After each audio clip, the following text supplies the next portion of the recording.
Hi students, मेरा नाम है प्रेम कुमार। और आपने जैसा कि थंबनेल यूट्यूब का थंबनेल ही पढ़ा होगा, कोरोना लाया फिर सौगात, छात्र नहीं दिखा पाएंगे अपनी औकात। तो यहाँ औकात दिखाने का मतलब योग्यता है।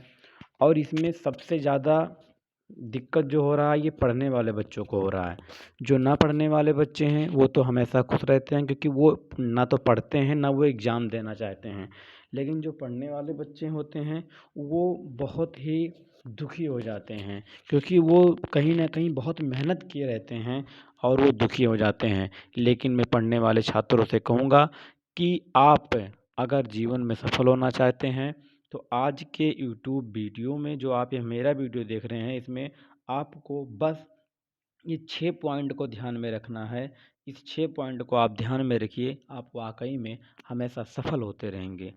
देखिए छात्रों, कहीं ना कहीं आप जो जब पेपर नहीं होता है और दिन रात मेहनत किए रहते हैं तो आप बहुत दुखी होते हैं।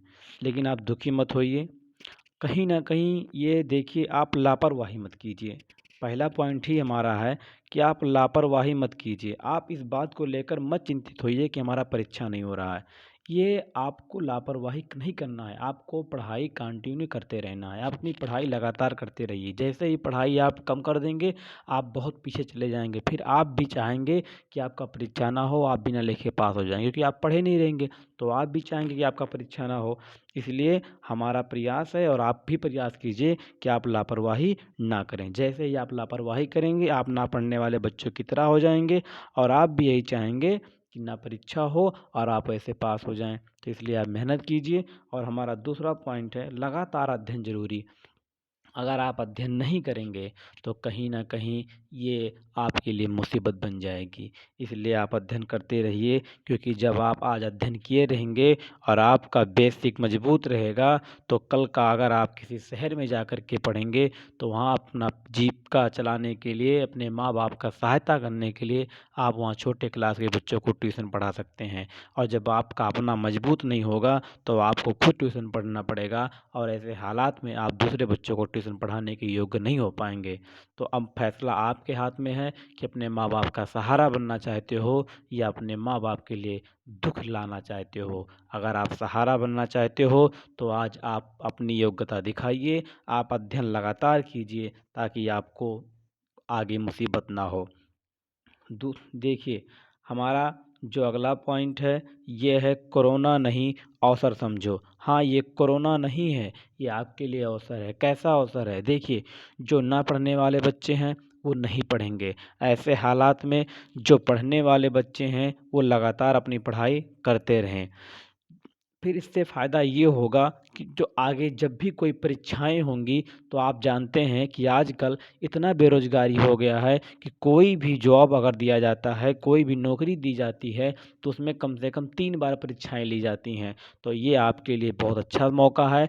जब ये कोरोना आता है तो ना पढ़ने वाले नालायक बच्चे पढ़ाई नहीं करते हैं। ऐसे हालात में जो पढ़ने वाले बच्चे हैं वो अपनी पढ़ाई करते रहेंगे और करते रहते हैं। तो जब एक परीक्षा होगा तो उसमें वो बच्चे छँट करके अलग हो जाएँगे और जब दूसरी परीक्षाएँ होंगी तो और छँट कर अलग हो जाएँगे। इसलिए आपके लिए रास्ता आसान हो जाएगा और आप बहुत ही जल्द अपने माँ-बाप का सपना पूरा कर पाएँगे। इसलिए कोरोना नहीं, इसे अवसर समझिए। मेहनत कीजिए, मेहनत करने पर ही आपको सब कुछ मिलेगा। आप अपने माँ-बाप का, अपने दोस्तों का, अपने क्लास के छात्रों का, आपकी क्लास में कोई गरीब छात्र है तो उसका मेहनत कीजिए। क्योंकि कहीं न कहीं एक ऐसा मोड़ आएगा कि आपको आपकी अपनी जो वास्तविक स्थिति है वो नज़र आने लगेगी। और जिस दिन आपको अपनी वास्तविक स्थिति नज़र आने लगेंगी, उस दिन आपको समझ में आ जाएगा कि वो लड़का अगर किताब नहीं खरीदता था तो कहीं न कहीं वो बहुत मजबूर था। इसलिए आज आप मेहनत कीजिए। रोज़ का आकलन है ज़रूरी। देखिए, ये बहुत ज़रूरी है। अगर आप रोज़ का आकलन नहीं करते हैं तो कहीं न कहीं ये आपके लिए मुसीबत बन जाएगा। रोज़ का आकलन का मतलब सुबह से लेकर के शाम तक आप पढ़ते रहते हैं। ये ऐसा मत कीजिए। आप पढ़िए तो, लेकिन शाम को आप मौका निकाल कर के एक रफ़ लीजिए, एक पेन लीजिए और पता कीजिए कि आज हमने सारे दिन में कितना घंटा पढ़ाई किया और उतने पूरे घंटे पढ़ाई में हमने क्या क्या पढ़ा। अगर हमने 40 हेडिंग पढ़ा तो क्या उस 40 हेडिंग में से 4 भी हेडिंग के बारे में मुझे याद है कि नहीं याद है। अगर नहीं याद है तो आपका पढ़ाई व्यर्थ है, अगर याद है तो आप बढ़िया पढ़ाई करते हैं। ये हो गया रोज़ का आकलन। लेकिन यहाँ एक बात और ध्यान देना है, आप सारा दिन में जो पढ़ते हैं, रोज़ सुबह उठ के पहले वो सारा रिवीजन कीजिए जो आप पिछले दिन पढ़े थे। उसके बाद जब 3 दिन बीत जाए, 4 दिन बीत जाए तो उसे आप दोबारा रिवीजन कीजिए जो आप 3 दिन पहले पढ़े थे। इस तरीके से आपका सब कुछ तैयार होगा और आप एक अच्छे छात्र के रूप में आगे आएँगे। चलिए, आज का अगला हमारा टॉपिक है माँ-बाप का सपना पूरा करना है। हाँ, अगर आप वाक़ई में एक होनहार छात्र हैं, अपने माँ-बाप का सपना पूरा करना चाहते हैं तो आप लगे रहिए, आप पीछे मत हटिए, क्योंकि आप पीछे हटेंगे तो आपका पीढ़ी पीछे हटेगा, आपकी एक जनरेशन पीछे हटेगी, आपके माँ-बाप पीछे हटेंगे, आपका परिवार पीछे हटेगा।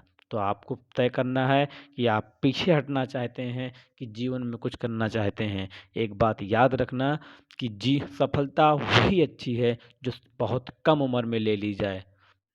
30 साल 40 साल की उम्र में जो नौकरी मिलता है, जो सफलताएँ मिलती हैं, वो फिर किसी काम का नहीं रहता है। उस योग्यता से जो पैसे कमाए जाते हैं, उससे अपने परिवार का, अपनी पत्नी का, अपने बच्चों का पालन-पोषण करोगे, उसमें माँ-बाप का कुछ नहीं दे पाओगे। इसलिए अभी उम्र है, मेहनत करो, नंबर लाओ, माँ-बाप का सपना पूरा करो। अगला हेडिंग है माँ-बाप का सेवा कीजिए।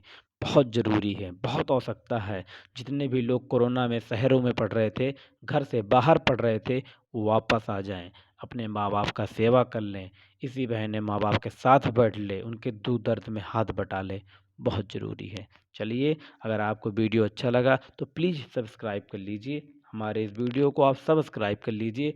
नीचे लाल बटन होगा, उस पे क्लिक करके सब्सक्राइब कर लीजिए। आपका कोई पैसा नहीं लगेगा, बल्कि आपकी जानकारी बढ़ाई जाएगी। ठीक है? और अपने दोस्तों को बता दीजिए कि वो भी चैनल को सब्सक्राइब कर ले।